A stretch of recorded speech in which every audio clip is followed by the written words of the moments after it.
అర్ధరాత్రి సమయం. రాత్రి 12 గంటలు. అంతా నిశ్శబ్దంగా ఉంది. దూరంగా ఓ పెద్ద మర్రి చెట్టు. ఆ చెట్టు నుండి ఊడలు కిందకు వేలాడుతూ అక్కడ వీచే ఆ చల్లని గాలికి అటు ఇటు ఊగుతూ ఉన్నాయి. ఆ చెట్టుకు దగ్గరలో ఒక పెద్ద లోయ ఉంది. ఆ లోయలోకి నీరు జలపాతంలా పడుతూ చూడటానికి చాలా అందంగా ఉంది.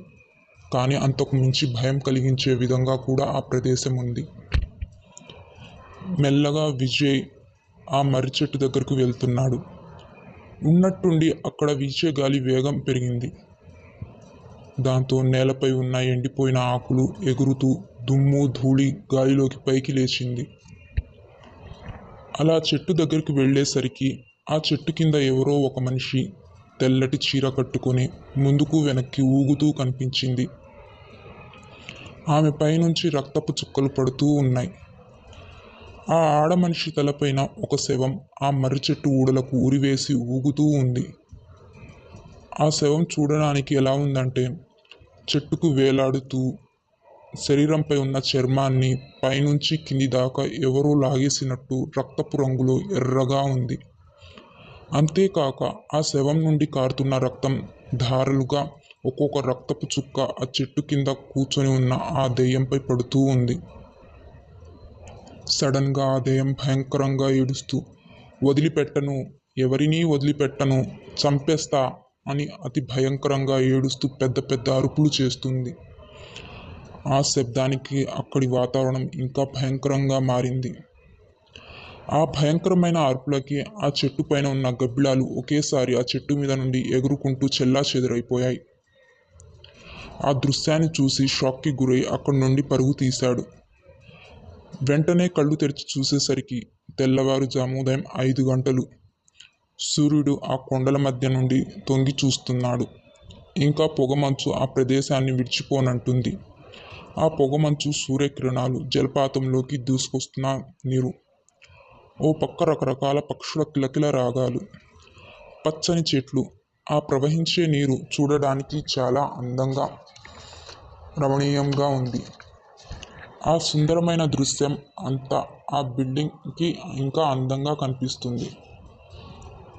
జరిగిన సంఘటన నిజమా లేక నేను కలగన్నానా ఇంకా అర్థం కాలేదు విజయ్కి. అంతలో విజయ్ కారు వెళ్ళి ఆ హోటల్ ముందు ఆగింది. వెంటనే వాచ్మెన్ రాము మంకీ క్యాప్ పెట్టుకొని, స్వెటర్ వేసుకొని, చేతిలో ఒక కర్రతో అతి వినయంగా వచ్చి చేతులు కట్టుకొని కార్ డోర్ దగ్గర నిల్చున్నాడు. కార్ డోర్ ఓపెన్ అవ్వగానే రాము, సార్ రండి సార్, నేనే రాము, ఈ బిల్డింగ్ చూసుకునేది నేనే, మీరు ఇద్దరు వస్తున్నారని పెద్ద సార్ చెప్పారు. మీ పేరు కూడా ఏదో చెప్పారు సార్, మీ పేరేంటి సార్? నా పేరు విజయ్, నా పేరు కిరణ్ అని చెప్పామిద్దరం. కిరణ్ విజయ్ చాలా మంచి స్నేహితులు. ఒక పని మీద అక్కడికి వచ్చారు. చాలా చక్కని పేర్లు సార్ అంటూ కార్లో ఉన్న లగేజ్ తీసుకొని, రండి సార్ రండి, ఇదే మీరు ఉండే రూమ్స్, మీకు ఏ ప్రాబ్లం రాకుండా చూసుకోమని సార్ చెప్పారు. మీకు ఏం అవసరమైనా నన్ను అడగండి, చిటికెలో చేసేస్తా అని అన్నాడు రాము. సరేలే, మాకు అవసరం వచ్చినప్పుడు పిలుస్తాం, నువ్వు వెళ్ళు అన్నాడు విజయ్. సరే సార్ అంటూ అక్కడి నుండి వెళ్ళిపోయాడు రాము. ఎంతో బాగుంది విజయ్ ఈ ప్లేస్. అవును, చాలా బాగుంది. సమయం రాత్రి 7 గంటలు. అప్పుడే స్నానం చేసి బాత్రూంలోంచి బయటకు వస్తాడు విజయ్. కిరణ్ కిరణ్ ఎక్కడున్నావు?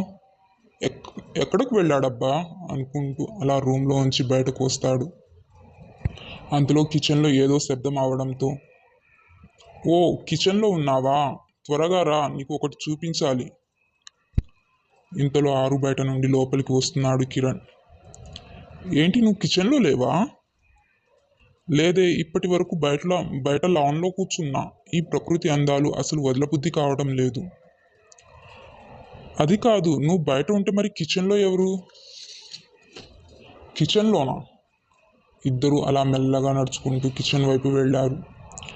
మెల్లగా విజయ్ కిచెన్లోకి తొంగి చూశాడు. ఏం విజయ్, నీకు ఆకలేస్తుందా? ఫ్రూట్స్ కావాలా? ఆగు తెస్తున్నా అంటాడు కిరణ్ కిచెన్లో నుంచి. విజయ్ గుండె ఆగిపోయినంత పనైంది. వెంటనే తిరిగి చూస్తే వెనక ఎవరూ ఉండరు. ఏం అర్థం కాదు విజయ్కి. అయోమయంతో వెళ్ళి టీవీ ఎదురుగా సోఫాలో కూర్చుంటాడు. ఒక్కసారిగా గుండె అదిరిపోయేలా పెద్ద శబ్దం. ఎవరో బెడ్రూమ్లోంచి తలుపు కొడుతున్నారు. ఎవరు కొడుతున్నారా అని గుండెలు జారిపోతున్నాయి విజయ్కి. మళ్ళీ శబ్దం వచ్చింది. అప్పుడే స్నానం చేసి వచ్చిన విజయ్కి మళ్ళీ చెమటతో స్నానం చేసినట్టు షర్ట్ అంతా తడిసిపోయింది. గుండెని రాయించేసుకుని మెల్లగా అడుగు వేసుకుంటూ తలుపు తీసే సమయానికి ఆ బెడ్రూమ్ తలుపు కింద నుండి 2 చేతులు వస్తాయి. ఆ చేతులు నల్లగా కాలిన చర్మంతో బొబ్బలు ఎక్కి గోర్లు బాగా పెరిగి వంకర్లు తిరిగి ఉంటాయి. అలా వచ్చిన చేతులు విజయ్ కాళ్ళు పట్టుకుని బెడ్రూమ్ లోపలికి లాగుతాయి. విజయ్ ఉలిక్కిపడి కళ్ళు తెరిచే చూస్తే టీవీ ముందు సోఫాలోనే ఉంటాడు. డిన్నర్ చేద్దాం రా మామ అంటూ డైనింగ్ టేబుల్ మీద నుంచి కేకలు వేస్తుంటాడు కిరణ్. ఇది అంతా కళ అనుకుని ఊపిరి పీల్చుకుంటాడు విజయ్. డిన్నర్ చేశాక అలా బిల్డింగ్ ఎదురుగా ఉన్న గార్డెన్లో సరదాగా కూర్చొని కబుర్లు చెప్పుకుంటూ ఉంటారు విజయ్ కిరణ్. అంతలో అకస్మాత్తుగా సర్ప్రైజ్ అంటూ విజయ్ వైఫ్ కిరణ్ సిస్టర్ అయిన మైథిలి అక్కడికి వస్తుంది. ఇద్దరు ఒక్కసారిగా షాకింగ్గా మైథిలినే చూస్తూ నువ్వేంటి ఈ టైంలో ఈ ఫారెస్ట్ హౌస్కి ఎలా? అప్పుడు మైథిలి నాకు విజయ్కి మ్యారేజ్ అయిన తర్వాత ఫస్ట్ బర్త్డే కదా, సో తను సర్ప్రైజ్ ఇద్దామని ఇలా వచ్చాను అంటుంది. విజయ్, మైథిలి, కిరణ్ ముగ్గురు అలా కబుర్లు చెప్పుకుంటూ ఆ అందమైన ప్రకృతి నడుమ విజయ్ బర్త్డేని చాలా బాగా సెలబ్రేట్ చేస్తారు. వాటిని కెమెరాతో ఫొటోస్ తీసుకుంటూ ఎంజాయ్ చేస్తూ ఉంటారు. అంతలో విజయ్ ముఖానికి కేక్ పూసి పరుగు తీస్తుంది మైథిలి. మైథిలి, నువ్వు ఇంకా అయిపోయావు నా చేతిలో, నిన్ను వదలను అంటూ తన వెనకే పరిగెడతాడు విజయ్.